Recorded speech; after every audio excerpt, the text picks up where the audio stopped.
بارک الله فیکم. البته قبول میکنند و اما از سبب بعضی از مشکلی ها مریضی ها فراموش میکنند، باکی ندارد، لیکن قبول که کردن الحمدلله، قبول که کردن الحمدلله، گمان نیک میکنیم. اما طرز فهمانیدن به این کلانسال ها نباید به مانند طرز فهمانیدن به دیگر انسان های عادی باشد. برای اینها عمومی میفهمونید، نه جزئی. یعنی برای این پیرانسال ها چیلی که من به شما به همه تقسیماتش میگویم، برای پیرانسال هایی که تا این درجه پیر رفتن این چنین فهمانیدن ضرور نیست. به اینها میگید که لا اله الا الله محمد رسول الله را بگوید، بگفت.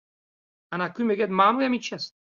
یگانه الله عبادت میکنید، غیر الله انسان باید بعد ببینه ترک بکنه. و کسی که سنگ و درخت و غیر الله و قبر و مزار عبادت میکرد کافر مشرک است. انا مين است برای اینو دین، اصول دین انا مين است برای برادر عزیز. بارک الله فیک.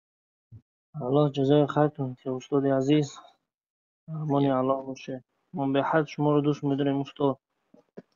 احبك الله الذي احببتني. امين. جزاک الله خیر.